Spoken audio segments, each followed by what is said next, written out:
She said, "I hear that monks are looking for shelter in many homes. Why don't you come and stay in my house?" Gautama said, "If she's inviting you with so much affection, you must go stay there." Then people saw, "See, he's gone." Gautama, the Buddha, with a large group of his disciples who was continuously traveling, made a rule that during the monsoon season, those 2.5 months, you can stay in the same place. The rule for the sannyasis or the monks who were with him is you should never stay in any place for more than 2 days. Normally, the monks were sheltered in many homes, so this rule he passed, more than 2 nights you don't stay in one house because it will be too much of a burden for the host. They are housing 10 people, you don't stay there for a month. 2 days, it should have been 1 day. 2, because you have walked a long distance and come, bit of recovery time. But during the monsoon season, he said, up to 2 to 2.5 months you can stay in one place because walking through the jungles of that region during the monsoon season would be treacherous and many would lose their lives. So this is a time like that. They stayed in a large town and they were spread across in many homes. The monks went out to get their alms from the people.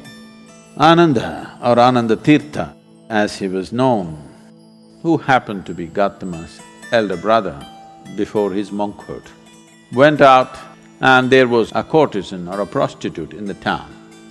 She gave him alms, looked at him, a handsome young man, tall and straight.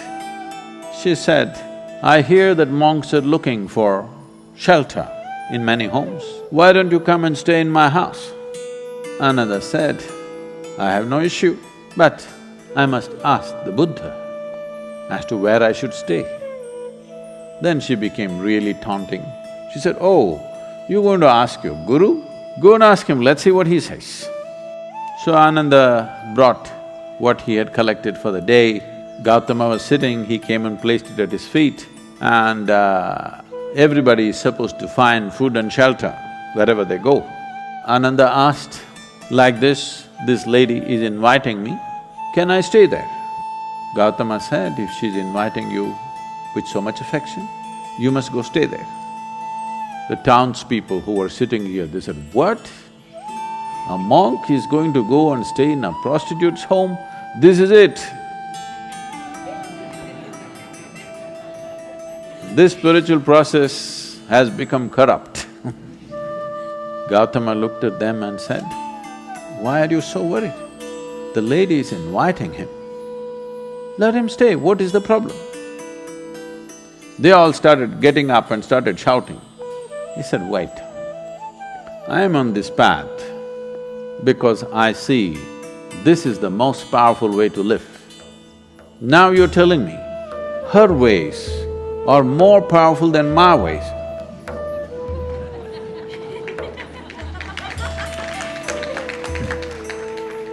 If that is the truth, I will also go and join her.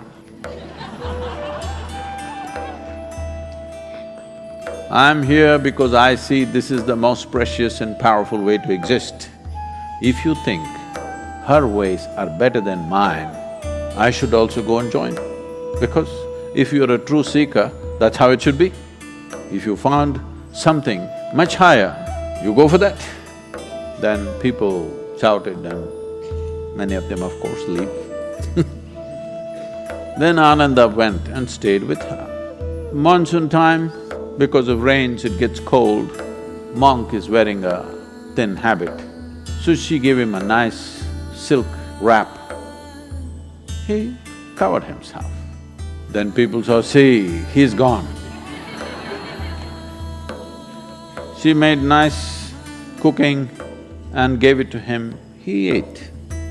Then in the evening she danced for him. He sat, watching very carefully, with utmost attention. Then when they heard the music, this is it, finished. things went on. When the time was up, when the rain stopped, when it's time to move, Ananda came to Gautama along with a female monk.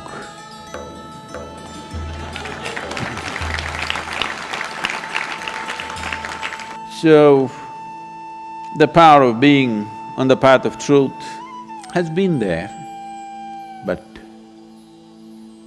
has been many times at its height, but never got mainstreamed.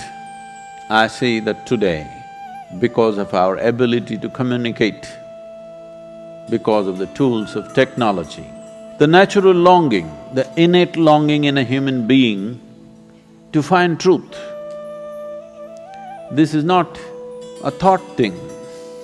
This is not something that been taught to people that you must seek truth. It is natural for human intelligence to seek what is highest. If you are given an option, any human being, given an option, either to be here or there, he will always say, I want to be there. Right now he may be caught up here, but aspiration is to go to whatever is the highest. It is just that we have to show him that there are better highs than getting drunk, there are better highs than drugs, there are better highs than being caught up in social drama, there are better highs than being better than someone else. We just have to show it to him, we have to make him understand there is a better high. Forever, many sages, saints, yogis, gurus have been doing this, but as I said, they were gentle people. They didn't have a voice like me.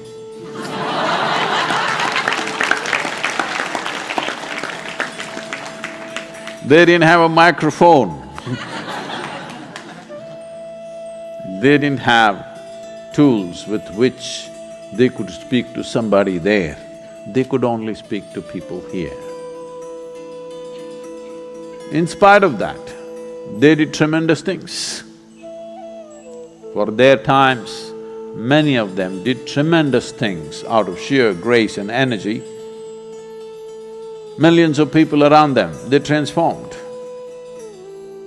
Millions of people around them, they put them on the path of truth, on the power of truth.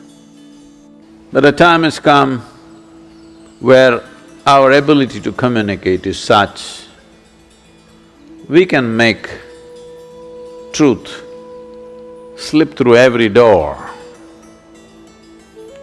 We can make truth knock on everybody's minds and hearts.